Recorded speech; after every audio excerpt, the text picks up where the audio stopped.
ये बस 15 मिनट में ये चर्चा सुनाता हूँ, कथा अगले बड़ी अद्भुत कथा है नारद जी के चरित्र की, भगवान की भक्ति को बढ़ाने वाली, ज्ञान और वैराग्य को पुष्ट करने वाली कथा।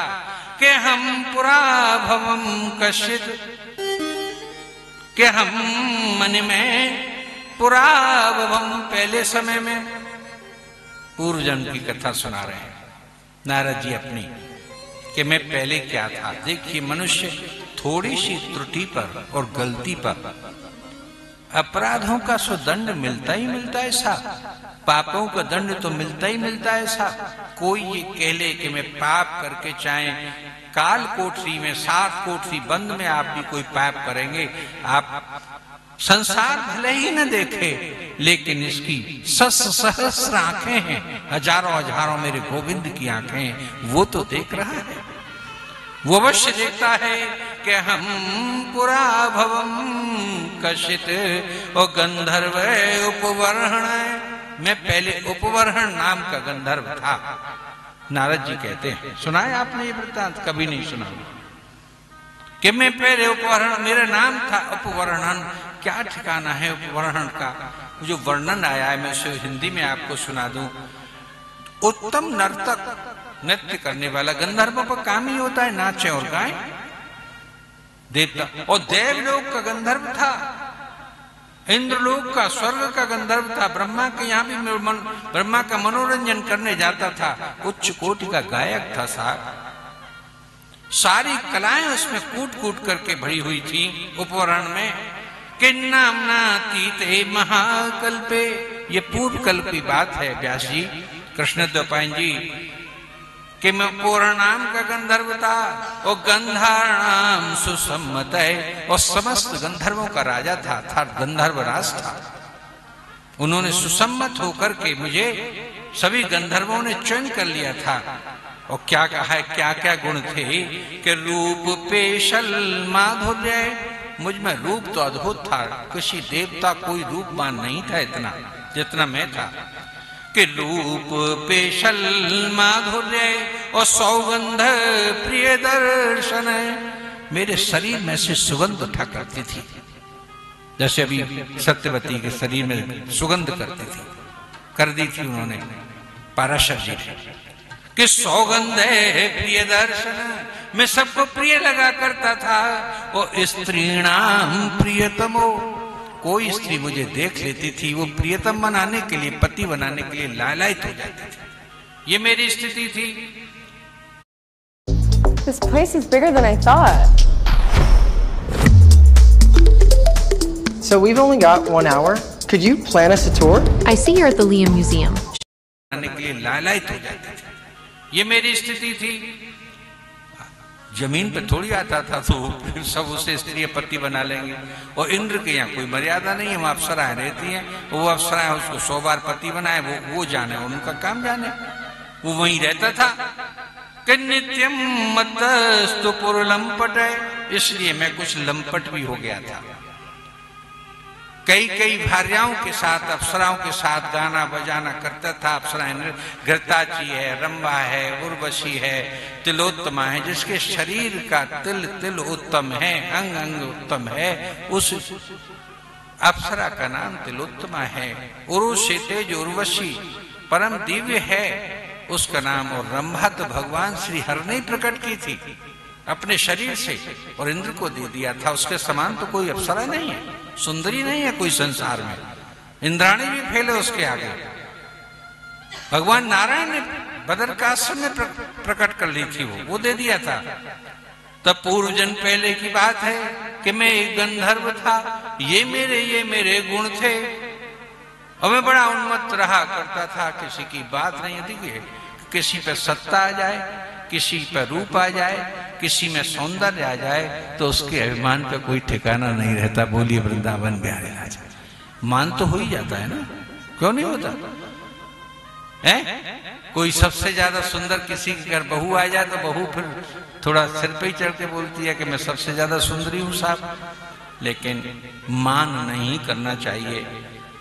एक बार की बात थी कि ब्रह्मा जी के यहाँ एक विशेष सत्र होना था उसमें मनोरंजन होना था, गाना होना था, सारे देवता आ रहे थे और सारे ऋषि मुनि आ रहे थे। पृथ्वी के ऋषि मुनि भी बुलाए थे ब्रह्मा जी ने अपने लोक में, और देवलोक के 70 इत्यादि तो थे ही थे।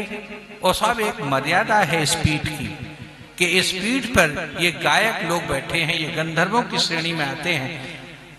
ये घटना, ये कथा नारद की ये सुनाती है कि ये भगवान का मंच है, भगवान की भक्ति का मंच है, इसलिए गायन भी हो तो भक्ति से सदा हुआ हो, भक्ति भाव के ही गीत गाए जाएं, उनमें राग रागनियां भरी पड़ी हो, उनमें कोई फुअड़पन न हो, फिल्मी गीत यहाँ पर न उतारे जाएं। बोलिए वृंदावन बिहारी लाल की जय। ये आशा की जाती है ना। अब ब्रह्मा जी के था, ब्रह्मा जी ने कहा कि देखिए अमुक अमुक दिन निमंत्रण है, सभी देवताओं को बुलाया। इंद्रराज आए कि भगवान बोलिए, आप तो हमारे पिता और पिता के भी पिता, आप तो बड़े महत्वपूर्ण है हमारे लिए। क्या आदेश है? कि देखो इंद्र, मेरे यहाँ कार्यक्रम है, ऋषि मुनि आ रहे हैं, कोई गायक और कोई अपने संगीतकार और अप्सराओं से भी कर देना कि तुम्हारी सभा में जो नंगा नाच होता है ना, वो सब मेरे यहाँ न हो। महाराज उत्तम से उत्तम गंधर्व आना चाहिए, कि सर्वोत्तम तो गंधर्व वही है। उपवरण नाक मुंह सकोड़ा ब्रह्मा जी ने कहा कि ठीक है उपवरण। उसकी कहानी सब ब्रह्मा जी सुन चुके थे कि वो उन्मत्त है, लंपट भी है, थोड़ा सा मन में आ गई तो मानेगा, नहीं तो नहीं मानेगा। इंद्र बोले और देवता इत्यादि बोली, पवन देव बोले, वायुदेव अर्थात बोले कि भगवान मैं ऐसा समझाऊंगा कि वो सब ठीक। हाँ ये देख लेना, तो जब नृत्य हो तो सुसंगत हो, गायन हो तो सुसंगत हो, ठीक हो। अब तो वो सभा लग गई ब्रह्मा जी की, और ये सभी अप्सराएं, कोई नया थोड़ी लाएगा। भागवत करने लीगढ़ में आएंगे अपने लोगों के बीच में, तो आचार्य जी आएंगे, बोलिए वृंदावन बिहारी लाल की जय। नाचने के लिए, गाने के लिए, बजाने के लिए वही तो आएगा जो लोकल और स्थानीय होगा, जिसे हम जानते होंगे, जिसकी हमें अच्छी लगती होगी, गायकी नृत्य सब, जिनकी कथा अच्छी लगती होगी, जो मेहनत से कथा करते होंगे, उसे बुलाओगे। आदरणीय भक्तों, ये सब घटना सब जगह सर्वत्र मानसिकता एक सी होती है। उसने आया, आकर के नृत्य गायन शुरू हो गया। साहब ऋषि मुनि बैठे थे, कुछ देर तो वो मर्यादा में रहा और कुछ देर बाद वो अमर्यादित हो गया। जब उस पर अपने अभिमान का नशा आया तो उसने बुरी तरह से अपनी कमर को मटकाना शुरू किया। अरे क्या था वो, आजकल तुमने सुना होगा, एक माइकल जैक्सन था, पूरा नाम तो मैं ढंग से उच्चारण भी नहीं कर पाता हूँ, माइकल नाम का था, विदेशी था, और वो बड़ा नृत्य में, बड़ा ब्रेक डांस करने में और तरह तरह के नाचने में बड़ा निपुण था, इसलिए विश्व में उसकी ख्याति हो गई थी। इतना बड़ा नर्तक था। उसने पहले तो सुंदर सुंदर हाव भाव हेला के साथ नृत्य किया, गायन गाया, अप्सराएं भी काबू में रही, उन्होंने भी सुंदर ब्रह्मा जी की मर्यादा की दाढ़ी वाला डोकरा बैठो है, ब्रह्मा जी दाढ़ी वाले हैं ना, और सफेद दाढ़ी वैसे, इसलिए भैया थोड़े से ठीक ठाक तरीका से रहो। और बाद में देखा तो वो अपने पर उतर आया, उसने अभद्र नृत्य करना, तो उन्होंने तुरंत पहले नीचे को निगाह की ब्रह्मा जी ने कि मैं न दूं इन चीजों को।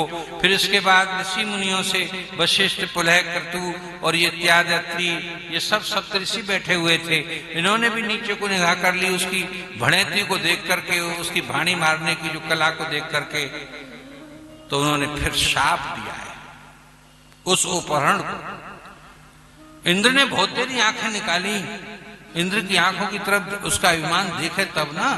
ब्रह्मा जी ने नीचे को निगाह कर ली। पवन देव बोले कि सिखा के लाया तब फिर भी दुष्ट नहीं मान रहा है, उसकी अनसुनी कर दी साहब। उसे शाप मिला ब्रह्मा जी का कि या है तुम शूद्रत्रामाशु, तुम तुरंत शूद्र बन जाओ। वो उसी समय तुरंत शूद्र बन गया बालक, वो गंधर्व शूद्र बन गया, अर्थात तत्काल वहां मृत्यु को प्राप्त हुआ, और मृत्यु को प्राप्त होकर के वो आ गया पृथ्वी पर, और एक दासी के गर्भ से पैदा हुआ, शूद्र योनि में पैदा हुआ, सेवक योनि में पैदा हुआ। और जब वो सेवक योनि में पैदा हुआ तो अपनी माँ का आदरणीय भक्त, परम भक्त बना। वो बालक, माँ क्या थी कि साधु संतों की सेवा किया करती थी, और साधु संतों से पगार या उसे वेतन दिया करते थे, तनख्वाह दिया करते थे। वो ऋषि मुनि पृथ्वी पर ठहरे हुए थे, एक भजन, इसके बाद कथा, गला सूख जाता है।